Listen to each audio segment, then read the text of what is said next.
সাথে যেটা হয়েছে সেটা অনেক মেয়ের সাথেই হয়তো হয়েছে। ওই সময়টাতে সব থেকে বেশি খারাপ সময় কাটিয়েছি, আমার লাইফের সব থেকে স্ট্রাগল টাইম ছিল ওটা। শুধু একটা মানুষকে ভালোবেসে আমার সব স্বপ্ন আমি ভেঙে দিয়েছিলাম।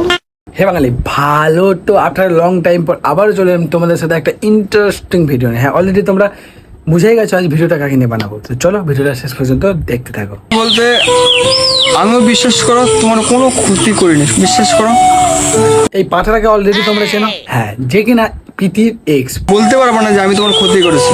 তুমি ঠিক যতটুকু ভালোবেসেছো আমিও ঠিক ততটুকু ভালোবেসেছি। প্রায় বিগত 3-4 বছর হয়েই গেছে এদের ব্রেকআপ হয়ে গেছে, তারপরেও এই পাঠাটা প্রীতির ডিপি লাগিয়ে শুধু ভিউজ কামানোর জন্য কি কি হয়েছে আজ তোমাদের পুরোটাই এক্সপ্লেন করে দেখাবো। হ্যাঁ, অবভিয়াসলি আমি বলবো না, আজ প্রীতি নিজের মুখেই বলবে। তো চলো ভিডিওটা কন্টিনিউ দেখতে। যেটা হয়েছে এটা অনেক মেয়ের সাথেই হয়তো হয়েছে, তারাও বলতে পারেনি, পারবেও না হয়তো কোনোদিন বলতে। একদম ঠিক। এই চুদির ভাই কি ভিডিও বানাবে সেটা নিজের আইডিয়াই তো নেই, শুধু প্রীতিকে নিয়ে।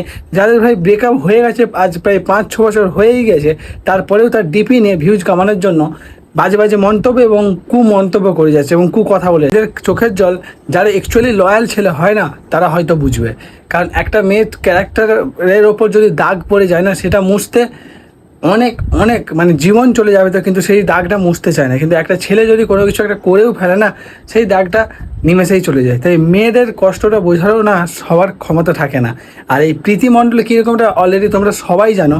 আর এই শুভজিৎ মণ্ডল নামক ছেলেটা যে এতটাই নোংরা, এর বিষয়ে আর আদার্স কিছু বলার নেই। তো চলো ভিডিওটা এখানে শেষ করছি। ভিডিওটা ভালো লাগলে অবশ্যই লাইক, কমেন্ট, শেয়ার এবং সাবস্ক্রাইব করতে ভুলবে না। আর হ্যাঁ, লং ভিডিও আবার আসবে, তো কিছু প্রবলেমের জন্য লং ভিডিও আসছে না। তো চলো, বাই বাই।